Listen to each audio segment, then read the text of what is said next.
এই যারা ইসকন নামের যারা এই উগ্রপন্থী একটি মনোভাব বাংলাদেশে ছড়াচ্ছে, হিন্দুত্ববাদী মনোভাব বাংলাদেশে ছড়াচ্ছে, তাদেরকে অবিলম্বে নিষিদ্ধ করে উনি হাসিনাকে দেশ ছাড়া করেছি।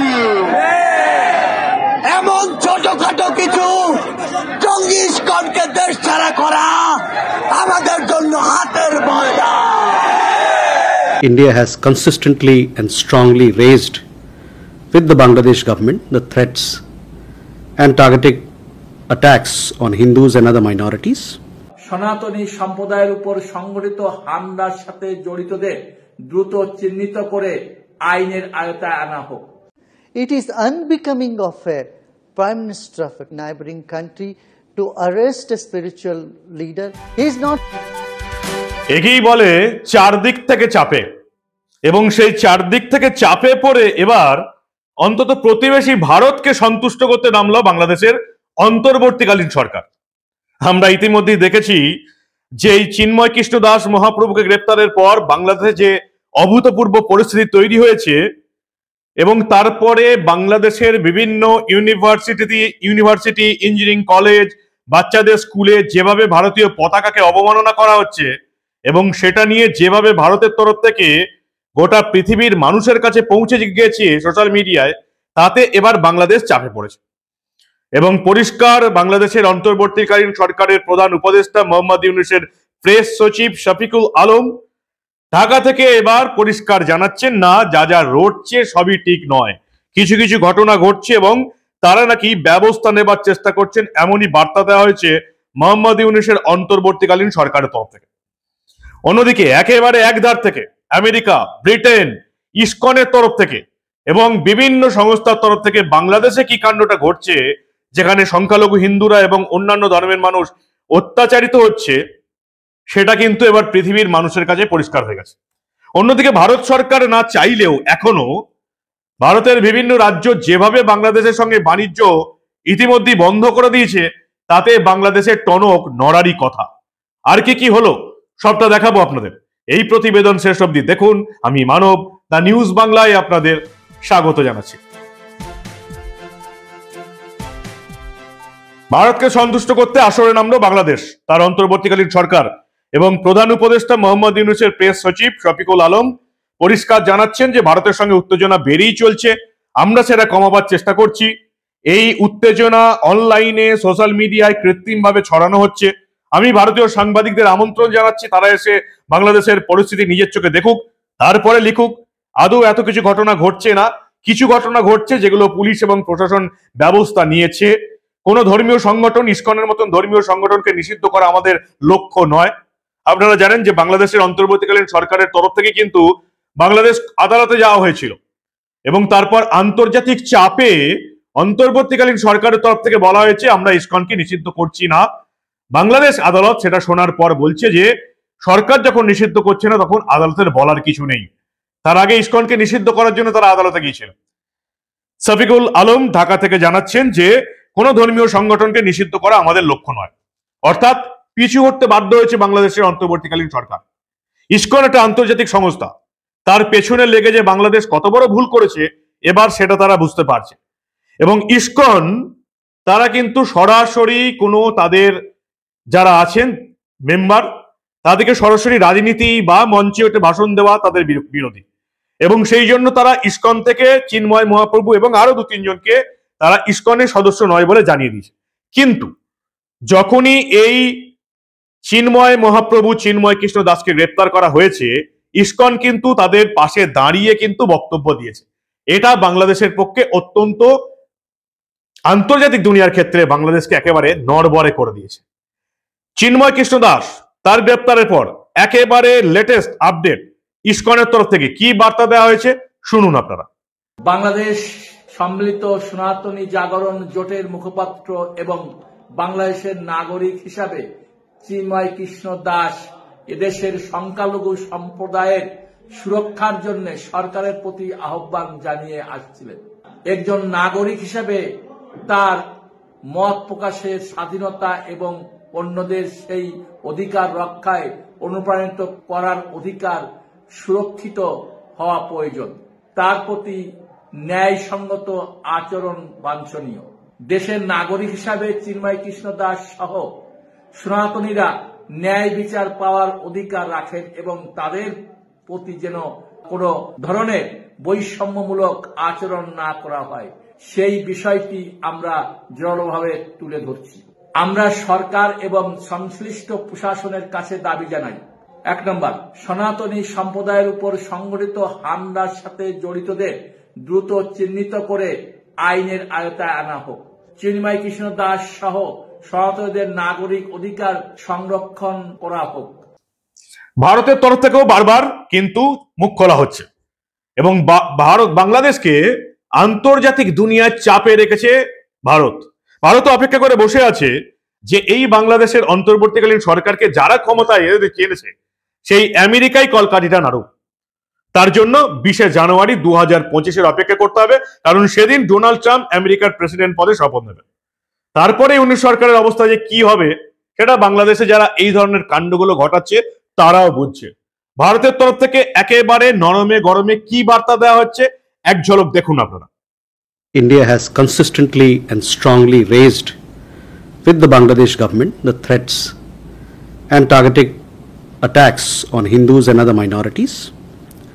Our position on the matter is very clear. The interim government must live up to its responsibility of protecting all minorities. We are concerned at the surge of extremist rhetoric, increasing incidents of violence and provocation. These developments cannot be dismissed only as media exaggerations. We once again call upon Bangladesh to take all steps for the protection of minorities. You also asked a question regarding ISKCON. We see ISKCON as a globally well-regarded organization with a strong record of social service. As far as the question of the arrest of Sri Chinmoy Das is concerned, we had made a statement on that, and it is our expectation that cases against individuals, as far as they are concerned, these legal processes are underway, and we hope and we expect that these processes will be dealt in a fair, just and transparent manner.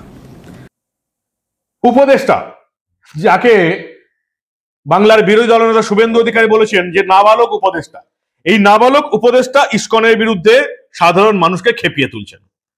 তাদের কোনো আইডিয়াই নেই যে ISKCON একটা আন্তর্জাতিক সংস্থা এবং সেক্ষেত্রে আন্তর্জাতিক দুনিয়া থেকে, বিশেষ করে আমেরিকা থেকে কতটা চাপ আসতে পারে এই নাবালক উপদেষ্টারা জানেও না।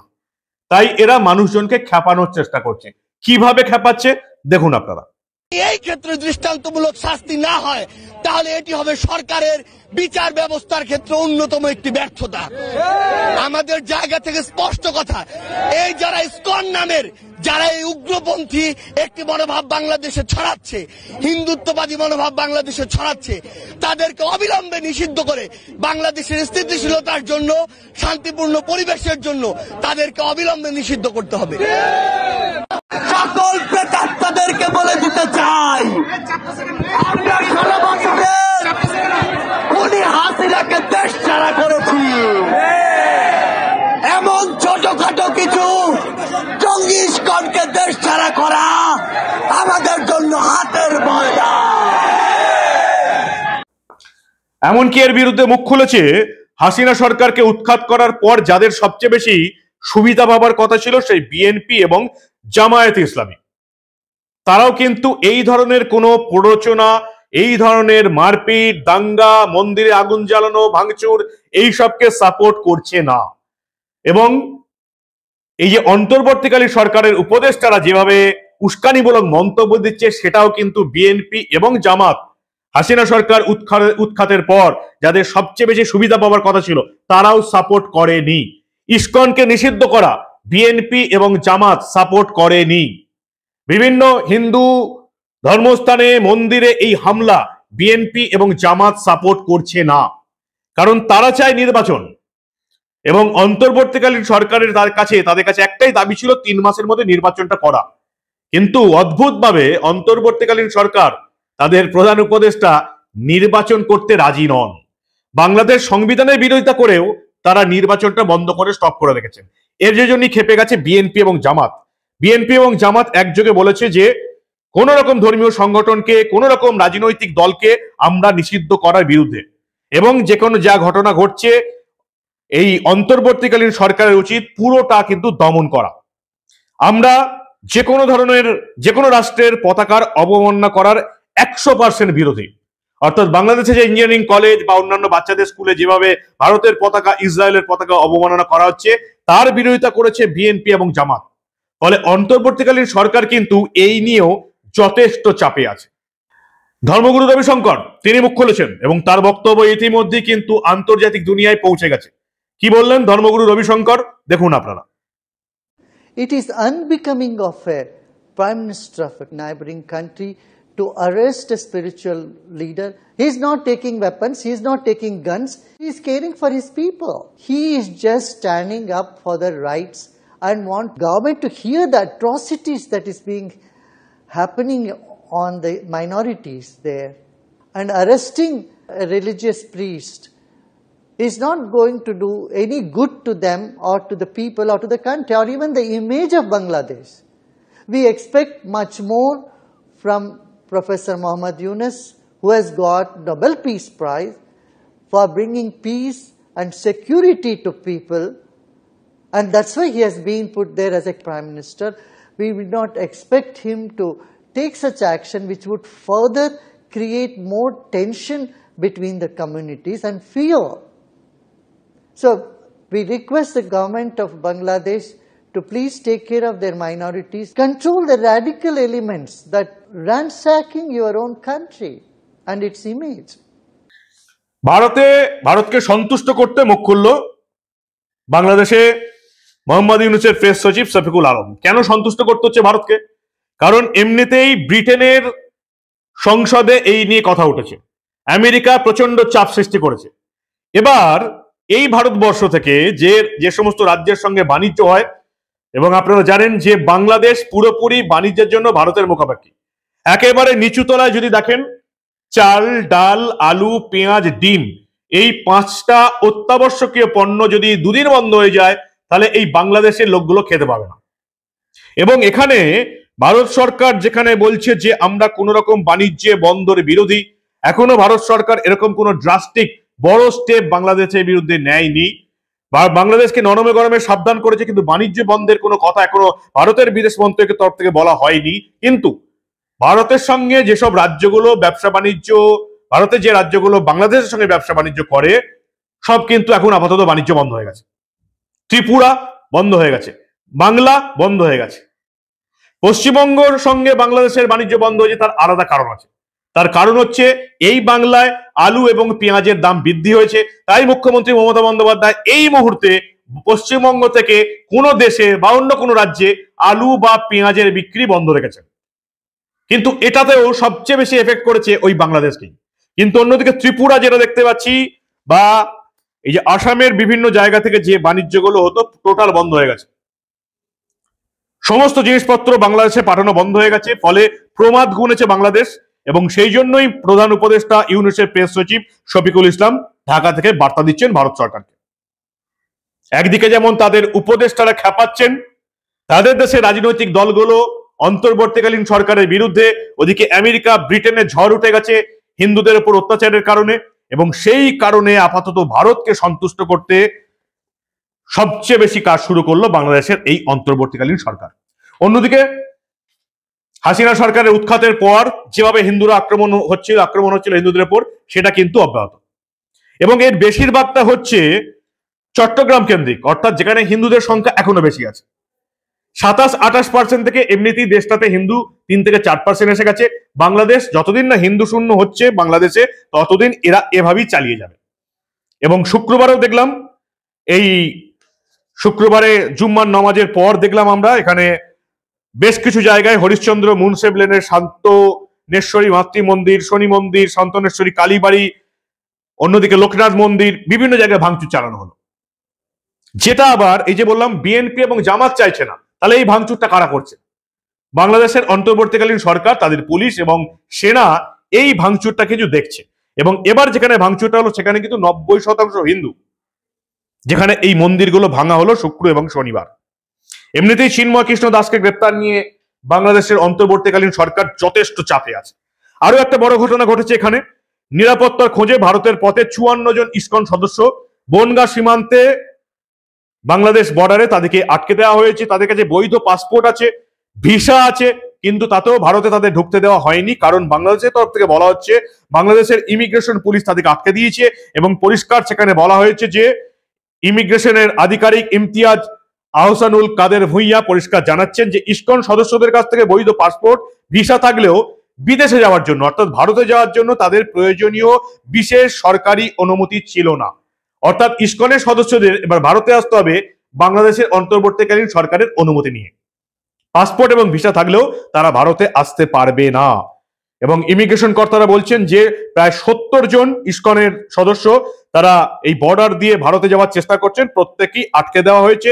ঊর্ধ্বতন কর্তৃপক্ষের সঙ্গে কথা বলছে, কথা বলার পর যদি সরকার অনুমতি দেয় তবেই ইসকনের সদস্যরা ভারতে যাওয়ার অনুমতি পাবে।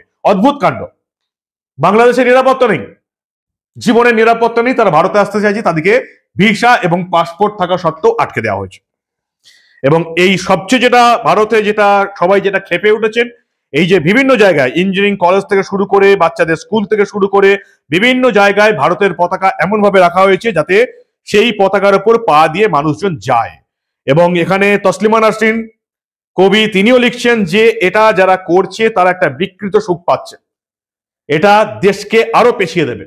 দেশটা কত বড় মৌলবাদী দেশ হয়ে যাচ্ছে সেটা এই ঘটনাগুলো তার প্রমাণ করে। এবং ইতিমধ্যেই আমাদের রাজ্যে, আসামে, ত্রিপুরাতে কিন্তু ওই একই রকম ভাবে বাংলাদেশের পতাকা কেউ টয়লেটে ব্যবহার করছে, কেউ অফিসের সামনে ব্যবহার করছে। ফলে দু দেশের মধ্যে এখন মানুষজনের মধ্যে যে অস্থিরতা চলছে এবং এক দেশ অন্য দেশের মানুষদের ওপর যে কোনো রকমই আর সদ্ভাবনা নেই সেটা আর বলার অপেক্ষা রাখে না। এবং তার জন্য দায়ী হচ্ছে এই বাংলাদেশিরা। এরা কিছুতেই বুঝতে চায় না যদি ভারত থেকে এই চাল, ডাল, আলু, পেঁয়াজ, ডিম যদি বন্ধ করে দেওয়া হয় তাহলে দুদিনে এরা না খেতে পেয়ে মরবে। কিন্তু তবু এদের মূর্খ উপদেষ্টারা সবাইকে এইভাবে উস্কানিমূলক মন্তব্য দিয়ে হিন্দুদের বিরুদ্ধে খেপিয়ে তুলছে। আমি জানি না এর শেষ কোথায়।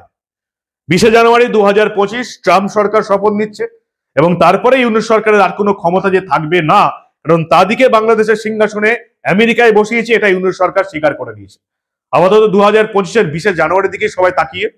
কিন্তু তার আগে এই ভারত থেকে যে কিভাবে বয়কট শুরু হচ্ছে পেট্রোপোলে, সেটা যদি শুরু হয়ে যায় অন্তত ব্যক্তিগত উদ্যোগে বা বিভিন্ন রাজ্যের তরফ থেকে, ফলে ভারত সরকার না চাইলেও কিন্তু এই বাংলাদেশে খাবারের দাম কিন্তু আকাশ ছোঁয়া হয়ে যাবে, অলরেডি হতে শুরু করেছে। কি বলবেন আপনারা? আপনাদের মূল্যবান এবং গুরুত্বপূর্ণ মতামত জানান দা নিউজ বাংলার কমেন্ট সেকশনে। আর দেখতে থাকুন দা নিউজ বাংলা। আমরা আবার ভারত বাংলাদেশের এই ধরনের কোনো ঘটনা চেপে রাখতে দেব না।